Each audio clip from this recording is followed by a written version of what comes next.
Tapi saya butuh referensi. Pada semua perawi yang ada bila perawinya itu banyak. Langsung sebutin bagiannya Gus. Enggak, mutawatir itu ada dua kan? Iya itu dua. Dan hadis mutawatir itu dibagi menjadi dua. Bukan hadis mutawatir itu dibagi menjadi dua. Oh, mutawatir. Dan mutawatir itu terbagi menjadi dua. Ada mutawatir tawaturan lafziyan dan yang kedua ada mutawatir tawaturan ma'nawiyan. Mutawatir tawaturan lafziyan ialah bahwa ayakuna tawaturuhu fi waqi'atin muttahidatin walau bi alfadin mutaradifatin wa asali bakatsiratin muttafiqatin ala ifadatil ma'nal mutabiqi fil waqi'atil muttahidah, yaitu mutawatir yang terjadi pada satu peristiwa walaupun disampaikan dengan beberapa lafaz namun masih sinonim atau dengan beberapa gaya bahasa namun masih memiliki makna terjadi pada satu kejadian.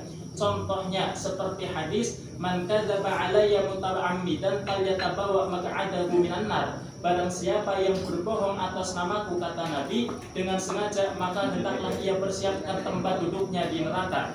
Hadis ini telah diriwayatkan oleh banyak sahabat. Sebagian hufaz menjelaskan hadis ini telah diriwayatkan oleh 62 sahabat, yang mana di dalamnya itu ada 10 sahabat yang telah dijamin masuk surga. Kemudian bagian yang kedua, hadis mutawatir tawaturan ma'nawiyan wa huwa ayakuna tawaturuhu fi waqa'i'a mukhtalifatin mustarikatin fi ma'nan mustahidin dalatin alaihi bi tariqi tadhammuni awil iltizami, yaitu mutawatir yang terjadi pada beberapa peristiwa yang mana masih memiliki makna yang sama secara substansi yang ditunjukkan dengan pemahaman tadammun atau iltizam. Contohnya seperti hadis tentang haudi Nabi, telaga Nabi. Hadis ini telah diriwayatkan oleh lebih dari 50 sahabat, dan juga contoh lainnya seperti hadis tentang syafaat Nabi Muhammad SAW. Oke. Masya Allah. Oke. Ada orang kafir mengatakan begini, Al-Quran itu sudah menfitnah karena mengatakan wa qaulihim inna qatalnal masiha Isa bin Maryam wa ma qataluhu wa ma salabuhu walakin syubbiha lahum. Nabi Isa gak disalib. Nabi Isa itu sudah dibunuh, kata Al-Quran kan. Tapi Al-Quran tidak menyebutin nih siapa namanya, padahal itu sudah mutawatir. Orang gak ada yang menyaksikan bahwa Nabi Isa tersalib, dan saat itu banyak yang menyaksikan. Gimana cara jawabnya? Bayangkan, ya banyak nih orang yang menyaksikan dia tersalib. Pagal lah. Share.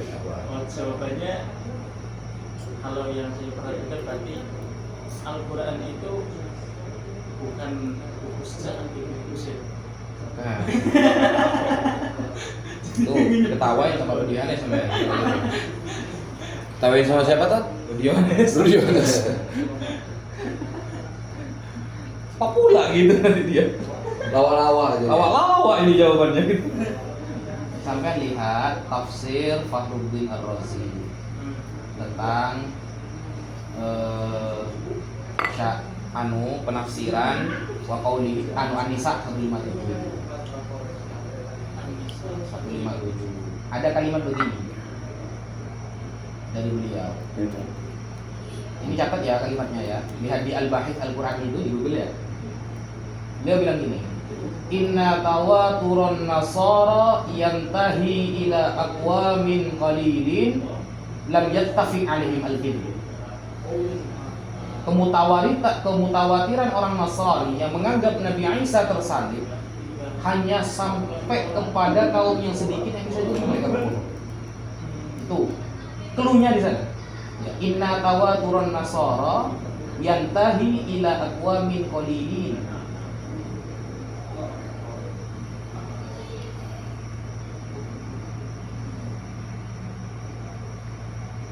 Coba, ada enggak? Ar-Razi tafsiran 157. Ini ya.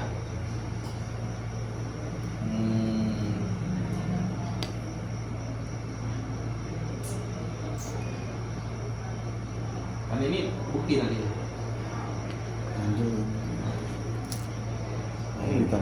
Ya.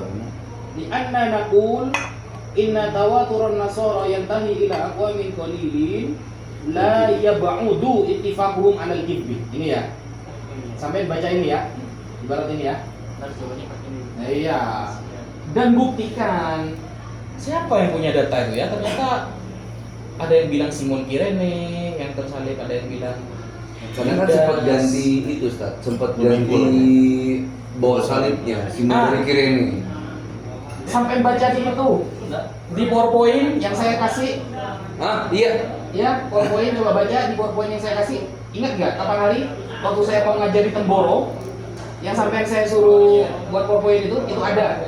Karena ada beberapa kejanggalan dalam kitab orang Nasrani ya. Mengenai penyaliban. Coba sampai baca ya, itu ya. Ada kan di grup ya? Ada.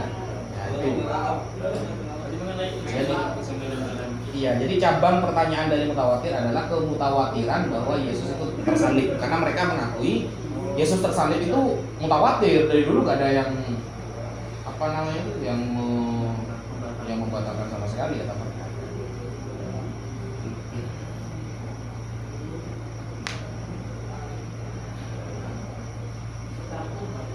Itu cabang.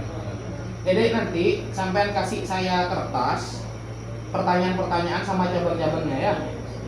Jadiin satu ya. Nanti itu ya. Nanti majunya itu dua-dua deh. Iya. Atau jumlahnya berapa semuanya? 8. 3 lah. Yang maju 3 nanti. Nah ya, yang maju 3. Setiap setelah selesai Habaib ceramah, sampai maju. Lalu Habib ceramah lagi, sampai maju lagi. Gitu ya. Berarti ada berapa kloter? 3 kali ya. Kenapa Salafi sangat anti kepada Maulid dan jelaskan cara menjawabnya? Kenapa? Alasan mereka sebenarnya apa sih gak mau sama Maulid Nabi itu? Saya nemu ada 4 Poinnya, ya apa aja? Poin-poin Salafi sangat anti terhadap Maulid Nabi. Yang pertama, karena Nabi Muhammad SAW sendiri itu tidak pernah melakukan perayaan Maulid sebagaimana yang dilakukan oleh kalangan Ahlus Sunnah sekarang. Karena mereka melakukan perayaan Maulid dengan membaca sholawat, membaca dzikir, bersedekah, makan-makan dan lain sebagainya. Itu yang pertama. Terus yang kedua, karena tradisi perayaan Maulid itu diadopsi oleh kalangan Ahlus Sunnah dari Syiah Fatimiyah. Iya, itu panjang berarti.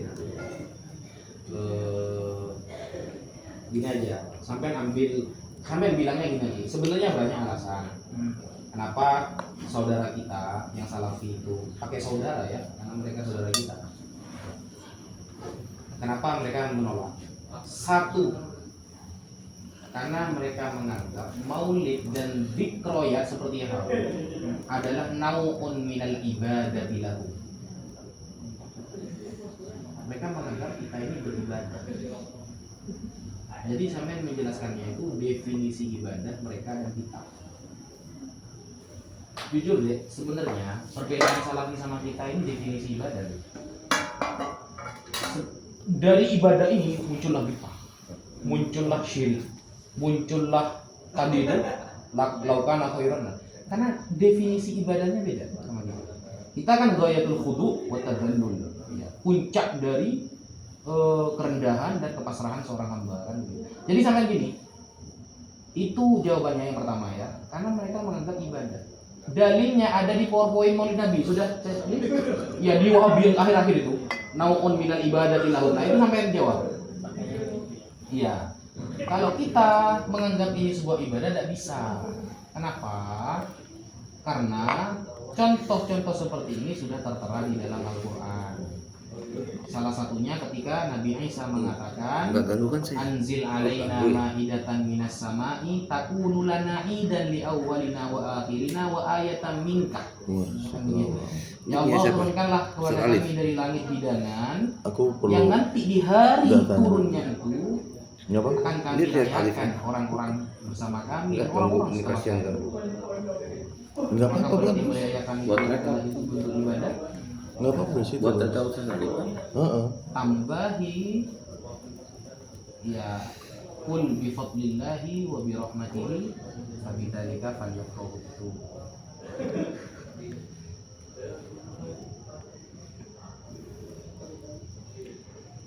Itu sampai terus. Iya, kan qul bi fadlillahi wa bi rahmatihi fabidzalika. Fadl adalah ilmu, wa bi rahmatihi adalah Nabi Muhammad. Maka tambahi Sayyid Muhammad, jawabannya Sayyid Muhammad dalam kitab Mafahim namanya nakil. Ya, bahwa seremonialnya tidak wajib kita lakukan. Ya, merayakan sebagaimana yang kita rayakan tidak wajib. Yang wajib itu kita harus senang kepada kelahiran Nabi. Rasa senang ini mau kita utarakan dengan cara bersedekah, ya, beribadah, terserah. Yang penting tidak menentang syariat, itu lebih masuk akal ya, gitu. Soalnya yang nonton ini kan orang awam nih. Ya.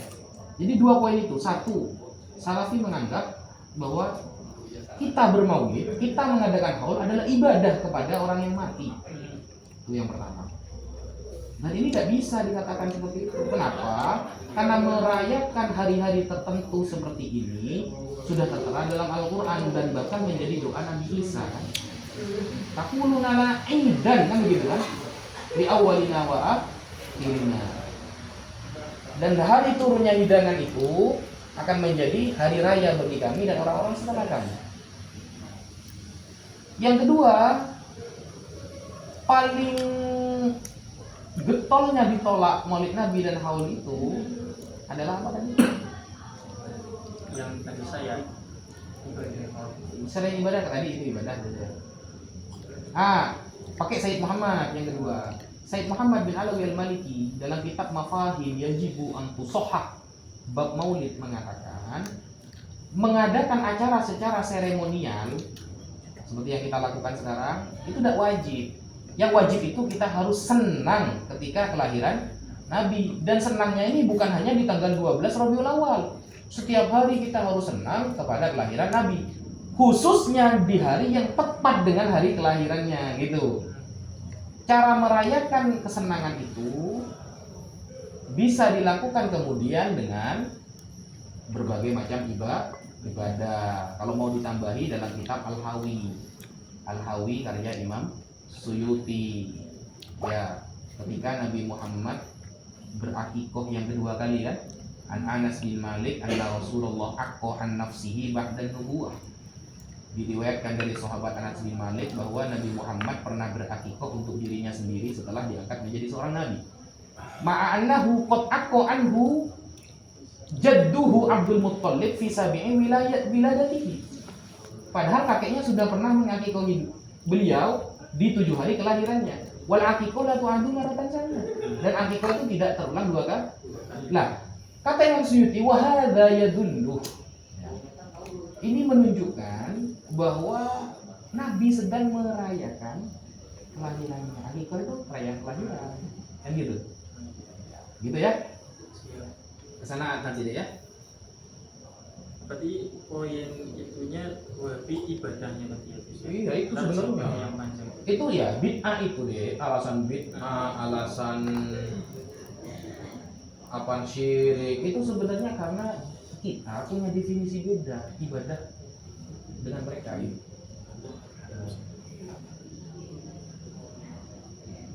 Siapa?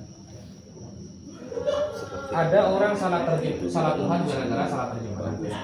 Ada orang salah akidah gara-gara salah pemahaman. Makanya salah pengajian lebih berbahaya daripada salah pergaulan. Tat, izin kalau ngadap sini lebih keren. Siapa? Saya. Oh. Soalnya ini live semua. Ya, alhamdulillah. Ya alhamdulillah. Berkayaknya banyak yang gibahin saya ini. Ya, begitu ya. Ada berapa pertanyaan, Ustaz? Setiap anak 4. Setiap anak 4. 4 pertanyaan berapa jam itu? 10 menit. Ini lama. Iya, karena ini lagi interaksi ya. Ya kalau di depan masyarakat jangan begini. Jadi bersih lah. Iya. Masih lama bos, gitu nantinya di bawah. Bosan ya. Maulid Nabi. Apa bedanya dong berarti dengan merayakan hari Natal? Ada orang kafir merayakan kelahiran Tuhan mereka, kita merayakan kelahiran Nabi kita, kan sama dong dengan merayakan Natal, kan berarti sama dengan orang kafir dong. Gimana kalau kita yang seperti ini? Maksudnya konsep tasyabuh berarti. Iya, konsep tasyabuh kita ini. Man tasyabbaha biqaumin fahuwa minhum. Siapa yang Kalau menyerupai yang saya satu dengar golongan, dari maka dia bagian dari golongan tersebut. konsep tasyabuh itu nggak sepenuhnya itu ketika seseorang menyerupai kepada orang atau golongan lain jadi seperti mereka, tapi ada syaratnya. Syaratnya itu dua. Yang pertama emang benar-benar niat menyerupai, dan yang kedua yang diserupai itu perkara yang disembah. Ibadah. Dalam kitab Selama Kitab Al-Bahrur Ra'iq Syarah Kanzud Daqaiq Imam Ibnu Nujam Al-Hanafi. Al-Bahrur Ra'iq Syarah Kanzud Daqaiq. Betul itu ya. Bahrur Ra'iq Syarah Kanzud Daqaiq, karya Imam Ibnu Nujam Al-Hanafi. Yang pertama, an-niyah, kita memang niat menyerupai. Dua, ayyakuna madhmuman fi syar'i, perkara yang ditiru memang tercela dalam syariat, gitu. Karena lafadznya syarat, berarti kedua-duanya harus terpenuhi ya. Beda sama torik ya, toruk ya. Kalau torik satu kena semua. Tapi kalau syarat, ini bedanya ya. Kalau di dalam kitab fikih saja, kalau sudah nyebutin syarat, berarti gak kena satu, gak kena semua. Berarti semuanya harus kena kan? Syarat sahnya sholat, satu Islam, kan dia dua suci, tiga balik, ya, atau bukan laf. Satu saja hilang semua, gak sah sholatnya, ya. Tapi kalau torik satu kena semua. Syarat kita tidak bisa tasyabbuh bi qaumi, ya kita meniru sebuah kaum berarti kita termasuk kaum tersebut. Syaratnya ada dua. Ingat, kalau syarat harus terpenuhi semua, tidak boleh gugur satu. Satu, niat niru. Dua, yang ditiru memang tercela dalam syariat. Terbukti saudara, qadiman Nabi al-Madinah fawajadahul yahud yasumuna Asyura. Nah, itu pakai. Nabi datang ke Madinah, bertemu orang Yahudi yang sedang berpuasa Asyura. Kata Nabi, "Ma hadzal yaum alladzi tasumunahu?" Hari apa ini Yahudi kalian berpuasa? Hadza yaumun shalih, hadza yaumun 'azim ya Muhammad. Ini hari baik. Najallahu fihi Musa wa qaumahu wa aghraqahu fir'auna wa qaumahu. Di hari ini Musa Allah selamatkan dengan kaumnya, Allah tenggelamkan Fir'aun dan bala tentaranya. Fa nahnu nasumuhu syukran lillah. Kami berpuasa untuk bersyukur kepada Allah. Fasoma Musa syukran. Nabi Musa pun berpuasa untuk memperingati hari itu karena berterima kasih kepada Allah. Ketika Nabi mendengarkan, apakah Nabi mengatakan kita tidak boleh meniru mereka karena mereka Yahudi? Kita tidak boleh meniru mereka karena itu ibadah Yahudi? Oh tidak, kata Nabi. Ternyata apa kata Nabi? Nahnu ahaqqu bi Musa minkum. Nahnu ahaqqu wa aula bi Musa minkum. Kami lebih berhak dan lebih utama merayakan hari ini daripada kalian. Fasauman Nabi wa amarna sabisyami. Nabi berpuasa dan menyuruh sahabat berpuasa. Muttafaqun alaih. Hadis Bukhari itu pakai ya. Muttafaqun alaih. Kenapa? Karena yang dicontohkan adalah berpuasa, mengenang kebaikan seorang nabi, keselamatan seorang nabi. Jadi syaratnya ada dua, gitu ya. Itu jawabannya. Nanti ya cabang masalahnya ya. Jadi sekarang kami jangan tidur deh. Kalau bisa besok ini, bukan kurang 1 minggu ini.